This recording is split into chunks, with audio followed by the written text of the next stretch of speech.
नमस्कार दोस्तों, आप सभी का स्वागत है हमारे कहानियों के इस चैनल वॉइस ऑफ सोल में। और हमारी आज की इस कहानी का नाम है घूंघट।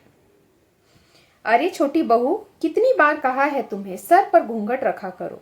सावित्री जी ने अपनी छोटी बहू रिद्धिमा को कड़कती आवाज में कहा।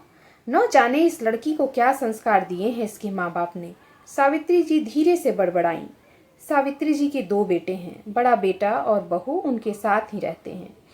बड़ी बहू उनकी इच्छा अनुसार सर पर घूंघट डाले उनके आगे पीछे किए रहती है।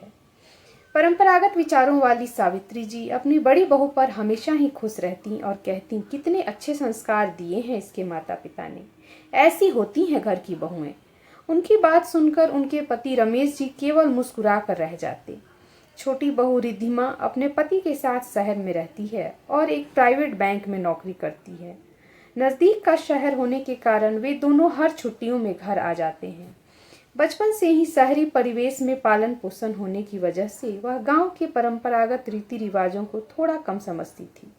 लेकिन चंचल और शोक स्वभाव की रिद्धिमा बड़ों का सम्मान करना खूब जानती थी। सावित्री जी द्वारा, उसके माता पिता के द्वारा दिए गए संस्कारों में कमी की बात सुनकर वह दुखी हो जाती और अक्सर सोचती कि क्या केवल सिर पर घूंघट रखना ही संस्कारों का पैमाना होता है। खैर, छुट्टियां खत्म होने के बाद रिद्धिमा अपने पति के साथ वापस शहर लौट गई। इधर एक दिन नहाते समय सावित्री जी का पैर फिसल जाता है और वह गिर जाती हैं।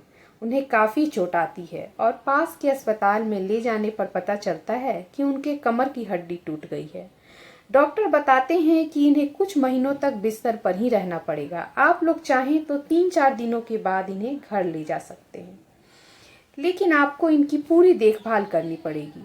अगर आप चाहें तो इन्हें अस्पताल में भी रख सकते हैं। मैं इनके लिए एक नर्स की व्यवस्था कर दूंगी जो उनकी देखभाल कर लेगी।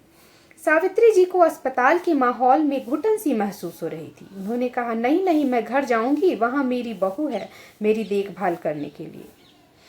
तभी बड़ी बहू बीच में ही बोल पड़ती है, लेकिन माँ जी, मुझे तो अपने मामा की बेटी की शादी में जाना है। नहीं जाऊंगी तो मामी जी बुरा मान जाएंगी। आप चिंता ना करें, अस्पताल में भी आपकी देखभाल की अच्छी व्यवस्था हो जाएगी। लेकिन बहू, अपनी बात अधूरी छोड़कर ही सावित्री जी चुप हो गईं, लेकिन उनके चेहरे पर निराशा साफ झलक रही थी। सभी लोग घर चले गए, केवल उनके पति रमेश जी ही उनके साथ थे। अगली सुबह सावित्री जी आंखें बंद किए हुए अस्पताल के बेड पर लेटी हुई थीं। तभी किसी के स्पर्श से उनकी आंखें खुली। माँ, अरे छोटी बहू तुम? हाँ माँ, पापा ने मुझे कल शाम को ही फोन करके बताया और अब मैं आ गई हूँ आपके पास। आप जल्दी ही ठीक हो जाएंगी। और हाँ, आप यहाँ नहीं रहेंगी। 2-3 दिनों में हम घर चलेंगे। मैं घर पर ही आपकी पूरी देखभाल कर लूंगी। लेकिन बहू, तुम्हारी नौकरी? सावित्री जी ने भरे गले से कहा। अरे माँ, आप उसकी चिंता न करें। मैं लंबी छुट्टी का एप्लीकेशन देकर आई हूँ। जब तक आप ठीक नहीं हो जाएंगी तब तक मैं आपके पास ही रहूंगी। सावित्री जी विस्मय भरी सजल आंखों से अपने पति की ओर देख रही थी, जो पास ही खड़े मुस्कुरा रहे थे।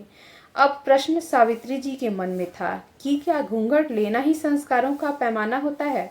धन्यवाद। अगर आपको हमारी यह स्वरचित कहानी पसंद आई तो इसे ज़्यादा से ज़्यादा लोगों में शेयर करें और हमारे चैनल को सब्सक्राइब करें। धन्यवाद।